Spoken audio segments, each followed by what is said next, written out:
Well, hello everybody out there. It's early in the morning, I got my coffee, and this is Faithful on the Clock, the podcast where every dog chases the ball to get your faith and work aligned. I'm pretty sure we've all been misunderstood at some point, right? Maybe somebody thought you were some crazy cat lady and you're like the biggest dog lover ever or something. But hopefully that makes today's show pretty relatable. We're talking about the biggest misconceptions about bosses, including, by the way, God. Let's hit it. Let's start today by just recognizing that God is the boss, all right? And I bring that up right away because I want you to understand that God is sovereign in everything. There's nothing he doesn't understand or control. And that includes the businesses of the world. In Luke 19, where you can read the parable of the 10 minas, Jesus tells the story of a nobleman who gives some of his servants money. And what does this nobleman say? He says, put this money to work. So Jesus understands things like growing your money, and he used that illustration because even back in his time, people saw business as a good thing. There was trade, and people bought and made and sold things. And one of the best verses I think you can remember through your career is Deuteronomy 8:18, which says, "But remember the Lord your God, for it is he who gives you the ability to produce wealth, and so confirms his covenant, which he swore to your ancestors, as it is today." And then another verse I like that's pretty popular that you can relate to business and all the work we do with strategy is Proverbs 16:9, which says, "In their hearts human plan their course, but the Lord establishes their steps." So to that point, there's a good book I'll recommend by Larry Julian called God is My CEO. And it's essentially about a lot of what we talk about on this show, which is how to bring biblical principles into the workplace. But as a boss, just like bosses here on this planet, God has been wildly misunderstood. And one of the biggest misconceptions people have is that he's angry, that he's all fire and brimstone. And people usually think that first because they're seeing a lot of the Old Testament in isolation. They're not seeing the entire context of the entire story of the Bible, and mistaking discipline for indiscriminate punishment. They think that, secondly, because of the experiences they've had with other people. If all you've experienced is pain, it's hard to imagine a God who can give you anything else, that he's different from those who have hurt you. But I'm here today to tell you that God is a God of joy. Your entire purpose is to give that back to him, okay?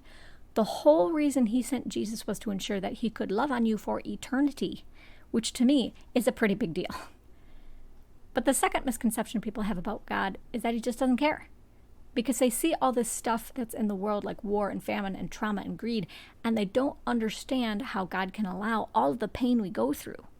And they look at the story of Job in particular and wonder if God isn't teaching everybody something.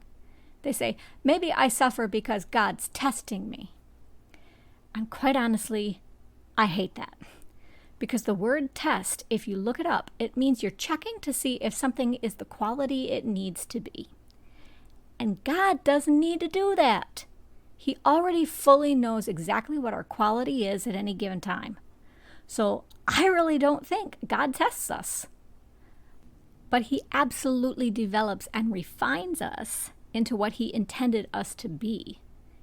And he's able to turn around anything this world can dish out for that purpose. That doesn't mean he's the source of the suffering. It just means he's bigger than the suffering and can get us through it. And so if there was testing going on, it wasn't God doing it. It was the devil. Because it was the devil who didn't know where Job was at. The devil thought he knew, right? And he throws his misunderstanding in God's face. He basically taunts God with it and says, well, Job would turn on you if you didn't protect him and give him everything all the time. And so even though God wasn't the one testing, he let the devil do it because the devil needed to be put in his place. He was giving the devil proof that God knew the outcome that would happen better than the devil did. And by doing that, refusing to give the devil an inch of ground. Do you see? He was demonstrating to the devil that his sovereignty can't be shaken, and that because the good servants of God will hold the line even when God doesn't hedge them, the devil can't win. And there's a parallel between Job and Jesus, because neither guy had done anything to deserve the suffering they went through, right? And I was even on Bible Gateway reading in Matthew 4, verses 1 through 11, when Jesus goes into the desert and is tempted by the devil. And they had this footnote that said that in the Greek, the word tempted can also mean tested. But the reason with Jesus was the same as with Job. The devil needed to be shown he wasn't going to get anywhere. And God allowed the suffering and testing to ensure the devil understood who was right and went back the way he came. And so I hope it's clear that God didn't allow Job and Jesus to suffer just because. It wasn't like God was some narcissist looking down at them and getting a kick out of their pain. You know, a war general doesn't sit up and celebrate when a soldier's wounded in battle. It's just that God was defending the line between good and evil and fighting a foe bigger than us. So, with those two big points about God clarified, I just want to quickly go over 5 big misconceptions workers tend to have about their worldly bosses. And the first of those is that bosses don't have imposter syndrome, that they always feel confident and like they can do their job. And so there was this article in Harvard Business Review where they interviewed a bunch of CEOs. And 2 out of 3 CEOs, 68%, acknowledged that in hindsight, they weren't prepared for their job. 50% said driving culture change was more difficult than they'd anticipated. 48% said that finding time for themselves and for reflection was harder than expected. And 47% said that developing their senior leadership team was surprisingly challenging. So, you know, just like any worker, they struggle. They get into the job and they get hit with this wall of stuff that's not like they thought it would be. And they've got to figure it all out. And when you've got so many people expecting you to get it right, I mean, that's pressure. That's stressful. And a lot of bosses try to act confident, not because they are, but because they think that that's what other people need them to be. And they're not completely wrong. Workers do take solace and get inspired when they know the person driving isn't going to crash. Now, secondly, workers tend to think that bosses aren't concerned with their workers, that they don't care about them. And I think this comes from the fact that there's often so much distance between the worker and the boss. Like in traditional companies, you know, the boss is busy. You might not see them every day. And the boss might not have the opportunity to really see exactly what you're experiencing out on the floor. They might not even realize just how hard you're working or what the pain points are. So you can get this perception like they're indifferent at best, or at worst, that they care about the company more than you. Good Hire posted a stat that 32% of all American workers surveyed believe that management really cares about their career progression. Only 32%. And Gallup research from 2022 showed that while people really felt like their organizations cared during the pandemic response, that perception quickly reverted. And now, fewer than 1 in 4 U.S. employees feel strongly that their organization cares about their well-being. That's the lowest percentage in nearly a decade. And of course, there are not so great bosses out there. But most bosses, they do understand how important it is to be empathetic. They want to be connecting with their teams and serving them. I mean, you can find people signing up for workshops on that every day. Just go in on LinkedIn and look. They just can't be everywhere. And you know, even when they see what workers want or need, you can have shareholders or the board of directors telling them no. They can lack the resources to deliver and run into all kinds of snags. And a lot of that, again, it's hard to ensure that people don't get caught up in the rumor mill or mess up the communication as it travels. So I think it's really important that workers kind of zoom out and see their boss in a larger context so they understand that a lot of it can be a problem with the entire way we do business, like the infrastructure and multi-industry expectations around work, rather than a compassion problem. Thirdly, people tend to believe that if people leave, it's the boss's fault. And I think we've all heard that saying, right? That people don't leave jobs, they leave bad bosses. Now, there is a lot of truth to the fact that people will quit if the boss is a problem. But especially today, people have a lot going on. There's not the sense of loyalty to a business that people used to have, and people are trying to figure out what they want and to advance faster. And I think what happens a lot of the time is that, especially with prices being so high on everything right now, people get into a job just to pay the bills. It's not their passion. And the boss, they might be absolutely fantastic. But if that job doesn't satisfy what the worker really would love to do, eventually that worker is going to move on. And like I mentioned in the last point, sometimes it's not the direct manager. It's the person above them or the board or whatever. So again, when you look at retention rates, you have to zoom out to that big picture of how work fits into people's lives. And the boss is only part of that. Then a fourth myth is that good bosses don't manipulate you. And I might get some pushback on this one, but the idea is that there is such a thing as positive manipulation. And that's the manipulation a person does not for their own gain, but so that the person being manipulated can benefit. And I think good bosses do that all the time. It's like when a kid doesn't want to eat their broccoli and the parent gets them to do it by telling them all the good things broccoli's got, or, just giving them a choice between the broccoli and some other food. Or therapists, they do positive manipulation too, but they're doing it to get you healthy or thinking better. So the intent is critical, okay? But good bosses are doing all kinds of things to motivate you and direct you where you can thrive.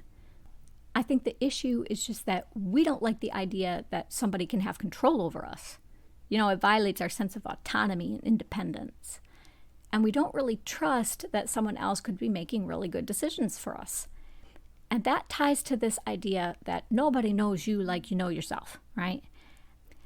And I think that lack of trust is especially strong for workers who maybe haven't had the best relationships or who have a history of trauma and that kind of thing. And then too, we don't like that we're not always able to see how the boss is making it all work. That violates our sense of intelligence. But really, organizational psychologists, they're really helpful in that they work with good bosses to help them understand how to interpret what's happening with people and what's going to serve them best. And good bosses are paying attention and they're willing to understand how to pull the right strings at the right time for the right reasons. They're trying to get to know each person on their team so that they can respond in the proper way. And in the Christian context, they do that as a way to really be loving to other people. But again, it's about the way the boss is communicating. They're probably not going to come right out and be direct about it and say, "Oh, I'm manipulating you so you can succeed." It's just like God didn't tell Jonah, "Hey, I'm going to have this whale swallow you. But don't worry, he's a friendly whale, and he's just your ride over to where you need to be." But just like God did in Jeremiah 29:11, a boss might try to be really clear that they want good things for you. And the demeanor they have with you says a lot. The fifth and final big misconception I think people have around bosses is that they're always experts. So they're there because they've worked their way up, right? But sometimes politics does come into play. I think we all know that. People who are not qualified get into roles because of who they're connected to. They really haven't earned it, and plenty of other people would be better at the job. So that's the first thing. But then to go back to that first point around imposter syndrome and confidence, a lot of people get into leadership roles because those roles are kind of thrust on them. Maybe the company did some restructuring or their own supervisor decides to leave. And people can grow into those roles. And studies actually show people can do really well, even when they're what we call unintentional leaders. But there's often a pretty big learning curve. But to the idea that you still can be successful even if you didn't plan to be a boss, I want to be clear that leadership is much more about discernment and decision-making around other people's expertise than it is knowing everything yourself. It's about the ability to see what other people understand or can do and then positively manipulate them all to work together for a good result.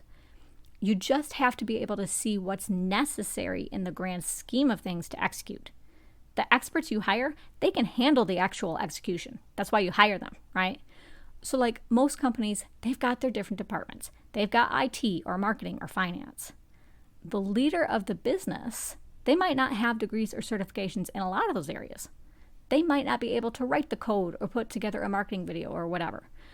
But what they can do is understand the fundamental components or pieces, and they can take those pieces and grasp where those pieces belong in the bigger strategy. That's their skill or where they excel, that they can get everything moving and motivate people to do their part. So while continuing to learn asking questions, that's all a great thing. Don't feel pressured to drill down to the nth degree on everything, because that's not really what the business needs from you. So before this episode gets any longer, let's close out with a prayer. Lord, I pray today that this show will help people see you and the role of leadership a little differently. Let it close the gaps in perceptions that people have, because misconceptions about other people, those can divide. They can cause so much pain. So please, God, please help people to seek to really see the truth about each other, so that then they can be more genuine and loving and have greater peace as they work for you. In Jesus' name, I pray. Amen. I will leave you today with 2 invitations. The first is to go to faithfulontheclock.captivate.fm and sign up to be a member of the show. There are different tier plans to fit your budget, but your support really is important for ensuring that this content can get released in a high-quality, consistent way. When you're done signing up there, check out our sister site, faithfulontheclock.com. You can choose tiers there too, but there's just a ton of additional content that I hope you'll find really encouraging as you try to grow your relationship with God. In our next episode, I'm going to be giving you my top recommendations for essential Christian business books and other podcasts that can build your business or career and your faith at the same time. I'll see you in 2 weeks for that, everybody. Be blessed.